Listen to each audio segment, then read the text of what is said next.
The open മൈക്കിലേക്ക് നിങ്ങൾക്ക് സ്വാഗതം.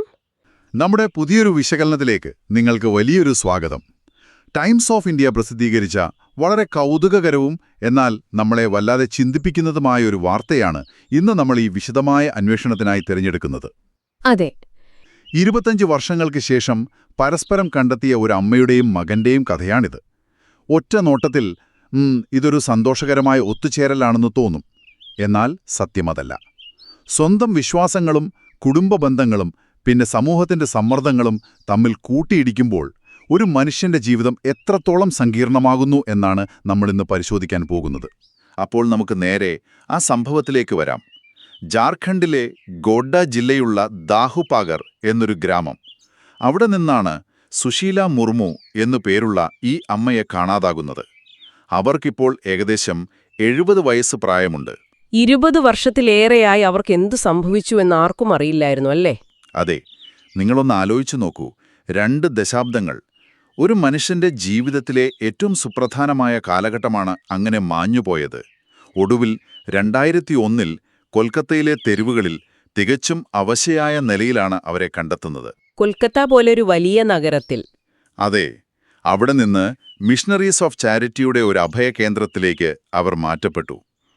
സ്വന്തം വീടും നാടും മാത്രമല്ല, താൻ ആരാണെന്നുള്ള അതായത് സ്വന്തം വ്യക്തിത്വം പോലും മറന്നുപോയ ഒരാളുടെ അവസ്ഥ എത്ര ഭീകരമായിരിക്കുമെന്ന് ചിന്തിക്കാനേ കഴിയുന്നില്ല.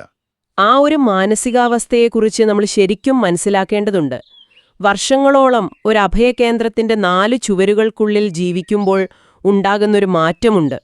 2001 അവരെ കണ്ടെത്തുമ്പോൾ തന്നെ അവരുടെ ഓർമ്മകൾ ഏറെക്കുറെ മങ്ങിത്തുടങ്ങിയിരുന്നു. താൻ എങ്ങനെയാണ് ജാർഖണ്ഡിൽ നിന്ന് കൊൽക്കത്തയിലെത്തിയത് എന്ന് പോലും അവർക്ക് ഓർമ്മയുണ്ടായിരുന്നില്ല. വാർദ്ധക്യവും വർഷങ്ങളോളം തെരുവുകളിൽ അനുഭവിച്ച കഷ്ടപ്പാടുകളും അവരുടെ മാനസിക നിലയെ സാരമായി ബാധിച്ചിട്ടുണ്ടാകാം. ഓർമ്മകളെന്ന് പറയുന്നത് നമ്മുടെ വ്യക്തിത്വത്തിന്റെ ഏറ്റവും വലിയ അടിസ്ഥാനമാണ്. അത് നഷ്ടപ്പെടുമ്പോൾ നമ്മൾ ശൂന്യരാവുകയാണ്. അതെ. മറ്റൊന്ന്, തന്റെ മകന്റെ പേര് മദൻ ബെസ്ര എന്നാണെന്നത്. സ്വന്തം പേരുപോലുമില്ലാത്തൊരു ലോകത്ത് ഒരമ്മ തന്റെ മകന്റെ പേരുമാത്രം ഒരു മന്ത്രം പോലെ മനസ്സിൽ സൂക്ഷിച്ചുവെക്കുകയാണ് ചെയ്തത്. അഭയകേന്ദ്രത്തിലെ ജീവനക്കാരോട് അവർ ഇടയ്ക്കിടെ ഈ മകനെക്കുറിച്ച് പറയുമായിരുന്നു. അവിടെ നിന്നാണ് അവിശ്വസനീയമായൊരു അന്വേഷണം തുടങ്ങുന്നത്. വെറുമൊരു മങ്ങിയ ഓർമ്മയിൽ നിന്ന് ഒരു മനുഷ്യനെ കണ്ടെത്തുക എന്നത് വലിയൊരു കടമ്പയാണ്. അവിടെയാണ് സാങ്കേതിക വിദ്യയും മനുഷ്യന്റെ നന്മയും ഒന്നിക്കുന്നത്. അഭയകേന്ദ്രത്തിലെ ഒരു ജീവനക്കാരന് ഈ അമ്മയുടെ അവസ്ഥയോട് വലിയ സഹതാപം തോന്നി. അദ്ദേഹം ചെയ്തതെന്താണെന്നാൽ കൊൽക്കത്തയിലുള്ള ഒരു അമച്വർ റേഡിയോ ഓപ്പറേറ്ററെ ഈ വിവരം അറിയിച്ചു. അവിടെയാണ് ആ വലിയ ട്വിസ്റ്റ് നടക്കുന്നത്.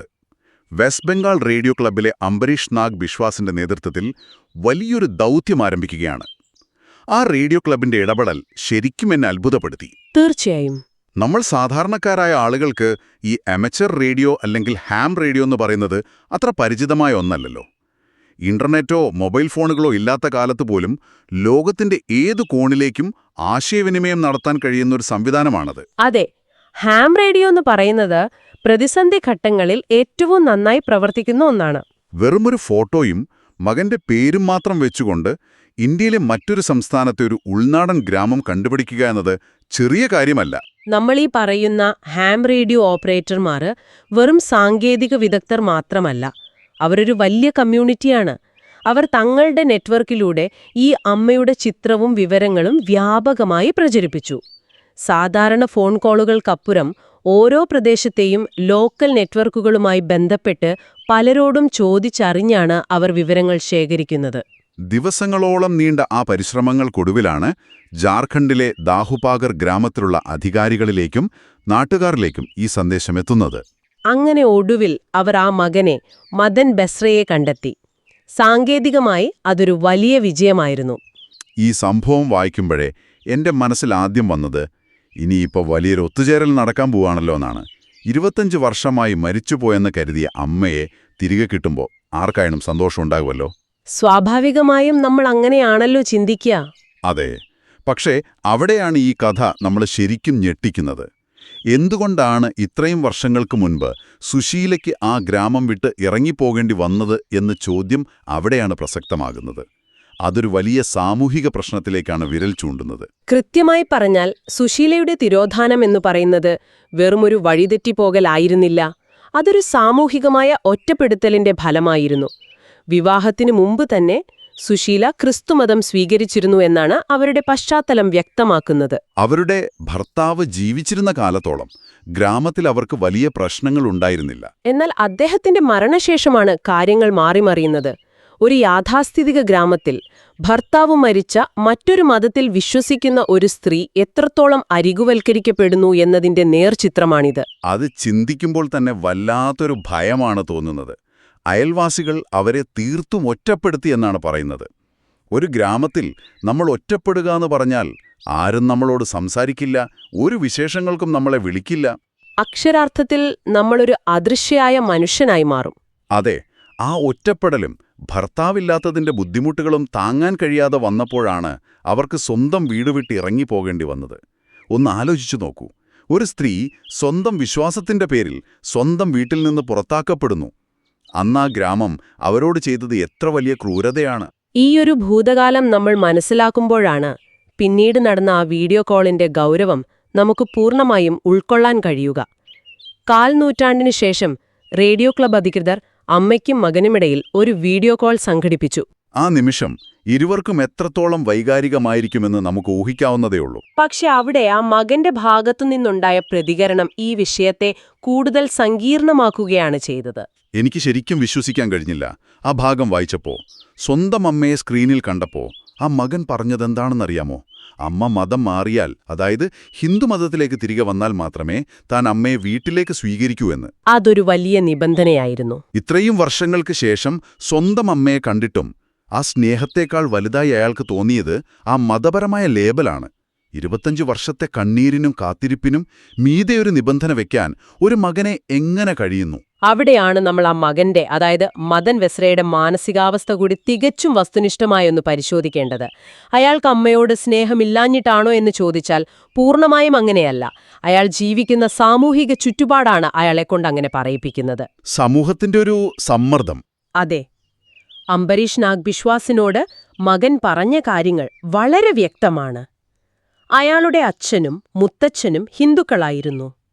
അച്ഛൻ കഴുത്തിൽ കുരിശു ധരിച്ചിരുന്നുവെങ്കിലും അദ്ദേഹം ഒരിക്കലും തന്റെ മതം മാറ്റിയിരുന്നില്ല എന്നാണ് മകൻ വിശ്വസിക്കുന്നത്. അതുകൊണ്ട് താനൊരു ഹിന്ദുവാണെന്നും അമ്മ ആ വഴിയിലേക്ക് വരണമെന്നും അയാൾ വാശി പിടിക്കുന്നു.